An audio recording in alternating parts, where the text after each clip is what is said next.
ایمان کی شمع کو جلانا چاہتے ہیں، عمل کی شمع کو جلانا چاہتے ہیں، اپنے دل کی کیفیات کو بڑھانا چاہتے ہیں، تو پھر ہمیں کیا کرنا ہوگا؟ اپنے دل کو نرم کرنا ہوگا، دل کو پاک و صاف کرنا ہوگا، جیسے زمین کو پاک و صاف کرتے ہیں۔ دل میں چھپے ہوئے کانٹوں کو نکالنا پڑے گا، دل میں چھپے ہوئے پتھروں کو ہٹانا پڑے گا، اور پھر اس کو تقوی سے سینچنا پڑے گا، جیسے ہم پانی ڈالتے ہیں زمین پر تاکہ زمین نرم ہو جائے اور بیجوں کے اندر وہ اپجاوٹ آ جائے، بیج اس کے اچھے سے اس کے اندر نشو و نما پا سکے۔ اس کے لیے ہم کیا کرتے ہیں؟ پانی ڈالتے ہیں، اس کے اندر کچھ منرلز ڈالتے ہیں، اس کے اندر کچھ اچھے دوائیاں ڈالتے ہیں تاکہ بیج کو کھاد ملے اور بیج اچھا درخت بنے۔ ویسے ہی آپ کے دل کو اگر سدھارنا ہے تو پھر دل کو پاک و صاف کرنا ہوگا، ہر کانٹے دار درخت کو دل سے نکالنا ہوگا، ہر برائی کو دل سے نکالنا ہوگا۔ دل کو پاک و صاف کرنے کے بعد جب آپ ایمان کا بیج بوتے ہیں، عمل کا بیج بوتے ہیں، پھر اس کے بعد آپ کو کیا کرنا ہوگا؟ تقوی سے اس کو سینچنا ہوگا، اخلاص سے اس کو سینچنا ہوگا، اپنے اچھے اخلاق سے اس کو سینچنا ہوگا، اچھی نیت سے اس کو سینچنا ہوگا، تو پھر جا کر یہ عمل کا درخت، یہ ایمان کا درخت ایسے پھر پھلدار ہوگا کہ آپ بھی فائدہ بخش اس سے فائدہ اٹھائیں گے اور دوسروں کے لیے بھی فائدہ بخش بن جائے گا۔ یہ کب ہوگا؟ یہ کب ہوگا کہ ہم جب ایمان والوں کے اوصاف کو جانیں اور اس کو اپنے اندر پیدا کریں۔ اللہ فرما رہا ہے کہ پہلا وصف مومن کا یہ ہے کہ وہ کون ہوتا ہے؟ وہ متقی ہوتا ہے۔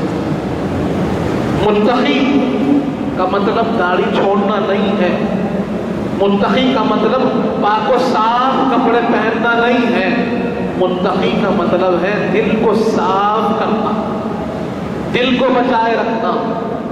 جیسے ہم اپنے جسم کو، اپنے لباس کو آلودگی سے بچاتے ہیں، آج جیسے بارش کا موسم آیا تو ہم اپنے لباس کو بڑے احترام سے اٹھا کر چلتے ہوئے آئے، قدموں کو آہستہ آہستہ چلا تاکہ کوئی چیز ہمارے لباس کو نہ لگ جائے۔ ویسے ہی جب ہم دل کو ہر ایک خرابی سے محفوظ رکھتے ہیں، ہر ایک گندگی سے محفوظ رکھتے ہیں، ہر گناہ کے خیال سے محفوظ رکھتے ہیں، ہر خرابی سے محفوظ رکھتے ہیں، تو پھر ہمارا دل متقی ہوتا ہے۔ متقی کا مطلب کیا ہے؟ میں نے اس سے پہلے بھی آپ کے سامنے عرض کیا کہ تقویٰ یہ وقا یقین وقایتن سے بنا ہے۔